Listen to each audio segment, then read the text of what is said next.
महाराज श्री, पिछले 5 सालों से जीवन में अंधकार छाया हुआ है। कभी भी सफलता नहीं मिल रही है। जीवन में आगे क्या करूं क्या ना करूं समझ नहीं आ रहा। सफलता किसे माना है आपने? महाराज जी, श्री जी मैं पढ़ाई पूरी की और मैंने श्री जी से कहा कि मैं अब क्या करूं। तो उन्होंने मुझे कुछ संकेत दिए थे कि आप सरकारी में जाइए और प्रभु की सेवा करिए। फिर सफलता नहीं मिल रही उसमें एग्ज़ाम में, और अभी है। आप हमारी बात समझिए। आपको श्री जी ने संकेत किया और आप सफलता नहीं प्राप्त कर, दोनों बातें झूठी है ना। दोनों बातें झूठी हैं। आप सत्य को स्वीकार कीजिए। श्री जी के संकेत को आप जानने लगे। आप श्री जी के संकेत तो तभी जब आप उनकी मन की बात जान लेना, तो आप कितने बड़े सिद्ध हो गए। और फिर सफलता किसकी चाहते हो? प्रकृति जन्य की। आप श्री जी के संकेत को जान जाओगे तो श्री जी के प्रेम की सफलता चाहोगे, लोकवत नहीं। और ये लोक की सफलता, सुनो पहले, प्रारब्ध के अधीन है। इसकी सफलता के लिए श्री जी से प्रार्थना मत करो। हमारी बात समझना। विद्यारण्य जी एक बहुत बड़े महापुरुष हुए हैं। उन्होंने अपने माता पिता को सुखी करने के लिए, धन प्राप्ति के लिए गायत्री अनुष्ठान किया। ब्राह्मण कुल में जन्म हुआ था। एक पुरस्चरण 24 लाख गायत्री होता है। उन्होंने एक पुरस्चरण किया, 2 पुरस्चरण किया, एक बार भी कोई धन की प्राप्ति नहीं हुई। आखिरी में उन्होंने संन्यास लिया। जो संन्यास लिया, माता गायत्री प्रकट हो गई। उनका अब इंद्रासन भी मांगो तो आपका, तो बोले अब क्या जरूरत है, अब तो वैरागी हो गया, विरक्त हो गया। माता पिता भी पधार गए, उनकी सेवा के लिए अर्थ चाहना। 23 पुरस्चरण किए, तो आप तब नहीं आए। तो उनका तुम्हारे अनंत जन्मों में ऐसे 24 महापाप थे जिनके कारण मैं नहीं आ पा रही थी। अब वो 23 पुरण से चरण से नष्ट हुए, पुरस्चरण से, और 24वां तुमने संन्यास लिया।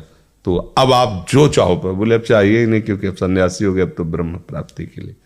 तो इससे आभास होता है कि अगर हमारा बुरा प्रारब्ध है तो हमको भोगना पड़ेगा। हम कितना भी प्रयास करें वो हमें, तो हम क्या करें इसमें जिससे हमें परम शांति हो? प्रभु के नाम का जप करते हुए उन पर दृष्टि लगाएं कि प्रारब्ध से हमारा भरण पोषण शरीर का भले, ये हमारा भरण पोषण आपसे होगा नाथ। तो वो एक ऐसे हैं जो आपके प्रारब्ध को भी मिटा देंगे। वो ऐसे शरणागत वत्सल हैं कि सब लिखा पढ़ी अलग कर देंगे। सुदामा जी को दरिद्रता का योग था। ऐसी दरिद्रता, कई कई दिन तक भिक्षा नहीं मिलती थी। ये जितने भी चरित्र हमारे लिए उदाहरण है। मांगने जाते थे तो मांगने से भी नहीं मिलता था, कई कई दिन। तो एक दिन उनकी पत्नी ने कहा कि हमारा आपका तो चरणामृत से भी गुजारा 2 दिन 3 दिन हो, 4 दिन हो, छोटे छोटे बच्चे तो मर जाएंगे ऐसे। कुछ तो उन्होंने कहा, श्री कृष्ण के सिवा हमारा कोई नहीं। अब हम क्या कर सकते हैं? प्रारब्ध जब बिगड़ता है ना, वो कोई सफलता नहीं होने देता। तो एक दिन श्री रुक्मिणी जी प्रसाद ठाकुर जी को भोग पा रही थी, प्रभु ऐसे रोक दिया, उदास हो गए। तो उनका, प्रभु ऐसी स्थिति हमने जब जब आपकी देखी, तो किसी भक्त को जब कष्ट होता है तब आपको ऐसे देखा है। कौन सा भक्त है और क्या कष्ट है? तो का एक सुदामा नाम के हमारे मित्र हैं, कई दिन से भोजन भी उनको, प्रभु आपके मित्र और मैं आपकी दासी, महालक्ष्मी का अवतार रुक्मिणी, आप हुक्म कीजिए। लोक लोक की संपत्ति वहां, बोले उसको चाह नहीं है, हमारे मित्र को चाह नहीं है, और चाह ना होने पर हम विवश हैं। अगर वो चाह कर ले तो सारी व्यवस्था हो जाए। बोले पैदा करो जाके चाह। बोले उनके हृदय में तो नहीं पैदा कर सकते, हम भी, क्योंकि जिस हृदय में भगवान का आश्रय और निरंतर चिंतन है, वहां माया की चाह नहीं होती। बोले उनकी पत्नी के हृदय में, बोले प्रयास करते हैं जाके। भगवान संत वेश में गए, भिक्षाम दे, वो निकली। अतिथि का सत्कार करना गृहस्थ का धर्म होता है। हाथ जोड़ा और कहा, हम असमर्थ हैं, आपको भिक्षा नहीं दे सकते। क्यों? बोले हम अपवित्र हैं, हमारे ऊपर सूतक लगा हुआ है। किस बात का सूतक? हमने एक पुत्र जन्मा है, तो ठीक है हम 10-12 दिन बाद आ जाएंगे। बोले नहीं, आजीवन अपवित्र रहेंगे। वैसा कौन सा? बोले दरिद्रता रूपी। विद्वान की पत्नी है तो ऐसे उनका दरिद्रता रूपी पुत्र का जन्म, अर्थात सीधे कि मैं नहीं दे सकती या देने योग्य नहीं, ऐसा न कहीं कहा, मैं अपवित्र हूं। तो उनका दरिद्र कैसे हो सकती हो? जिनके पति के मित्र द्वारिकाधीश भगवान श्री कृष्ण है, वो दरिद्र कैसे हो सकता है? एक बार कहो ना अपने पति से। चले गए।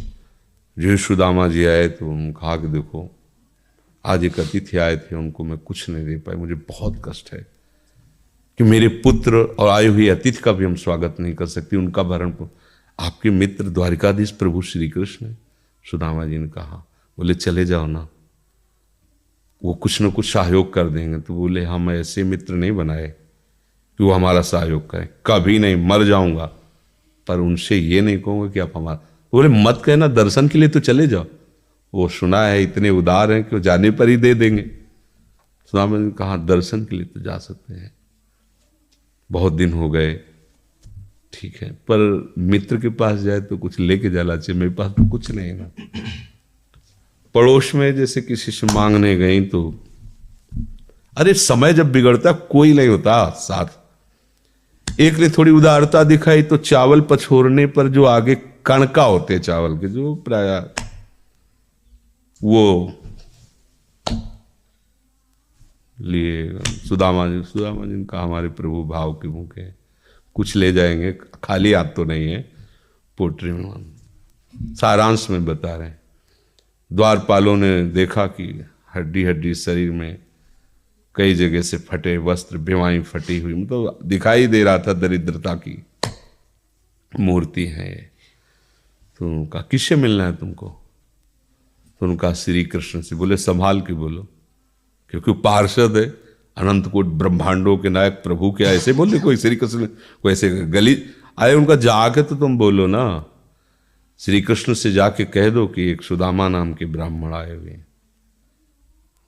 पार्षद प्रभु बड़ा अजीब आदमी है, आपका नाम बिना किसी सभ्यता के ले रहा है। वो कह रहा श्री कृष्ण से कह सुदामा, कूद पड़े, भगवान दौड़े। वो पार्षद वो सब की ब्रह्मा जी शंकर जी आते हैं तो वहां खड़े रहते हैं घंटों, भगवान ऐसे भागे जाके। सुदामा जी को पता था ना, हमारे रुक्मिणी जी के महल में रुक्मिणी जी के पलंग पर बैठाते हैं, स्वयं चरण पखारते हैं सब। अब ये वैभव, क्या हालचाल है, कैसे हो? प्रभु आप सब जानते हो, आपकी बड़ी कृपा है। तो ब्याह हो गया, हाँ ब्याह भी हो गए, बच्चे भी हो गए। हमारे पास आए हो तो कुछ तो लाए ही होगे। अब वो सड़े से कपड़े में चावल, कैसे बड़ी बड़ी वो वैभव, महारानियां सब भगवान का। चुप ऐसे बोले देखो फिर चूक कर रहे हो, हमारे हिस्से की चोरी पहले की थी और फिर चूक कर रहे हो। और उन्हें हिम्मत नहीं पड़ रही थी, इतने महामहिम प्रभु को कैसे हो तंदुर। भगवान ने ऐसे छीला, ओहो आज तक मुझे ऐसा स्वाद नहीं मिला। भगवान बड़ाई कर रहे, देखो रुक्मिणी जी की आंखों में आंसू आ गया वो दृश्य। भगवान पकड़ लिया हाथ, बस प्रभु हम आपकी सिवा नहीं रह सकती हो। भगवान तो सुदामा जी का स्वागत समा कुछ दिन, अच्छे कपड़े पहनाए। जब चलने लगे ना तो भगवान की तरफ वो देखते, मतलब कामना नहीं पर कि देखा पत्नी कह रही थी जाओगे कुछ न कुछ, चले प्रभु, हाँ ठीक है। इधर से ऐसे चले जाना, हाथ भी खाली। प्रभु ने कहा देखो ये कपड़े जो है ना महंगे हैं, रास्ते में तुम्हें चोर बदमाश तुम अपनी पोशाक पहने इनको उतार दो। बोले बड़ी कृपा, कपड़े भी उतार लिए और रास्ते में सोचे देखो निगेटिवली सोच रहे, मेरे श्री कृष्ण मुझे कितना प्यार करते हैं। उन्होंने इसीलिए नहीं दिया कि ये दरिद्र कहीं संपत्ति पाकर मतवाला होकर मुझे भूल न जाए, मुझे कितना प्यार करते हैं। प्रभु के प्यार में मगन होकर सुदामा पुरी खड़ी जैसे द्वारिका। तो उनको भ्रम हुआ कि मुझे लगता है चलते चलते मैं पुनः द्वारिका आ गया। तो वहां पूछ रहे हैं कि ये किसका है। भगवान के पास विधाता है, उनका प्रभु ये तो गलत हो गया, इनके भाग्य में हमने लिखा था क्षय श्री, ऐश्वर्य का नाश, जीवन में नहीं ऐश्वर्य, क्षय श्री। भगवान ने उसका उल्टा कर दिया यक्ष श्री। जैसे कुबेर का अथाह धन का खजाना, त्रिभुवन का खजाना वही है कुबेर के पास, ऐसे कुबेर का खजाना यक्ष श्री। तो कहा प्रभु, तो उनका इन्होंने एक पुण्य किया है, अनंत ब्रह्मांडों के समस्त जीवों को तृप्त कर दिया है। प्रभु खुद को खाने को नहीं तृप्त, बोले मेरे रोम रोम में करोड़ करोड़ ब्रह्मांड वास करते हैं और इनके तंदुलों से मैं तृप्त हो गया। अनंत ब्रह्मांडों का भंडारा हो गया, उसका जो पुण्य होता है लिख दो इनके भाग्य में। अब किसी की चलेगी प्रभु के आगे। तो एकमात्र प्रारब्ध को मिटाने वाले भगवान है, कर तुम अकर तुम अन्यथा कर तुम। तो आप भगवान की शरण होकर उनका नाम जप कीजिए और उनसे प्रार्थना कीजिए कि आपको उचित लगे तो समस्या का समाधान कर दीजिए, नहीं तो मुझे समस्या से लड़ने का बल और विवेक दीजिए, बात बन जाएगी।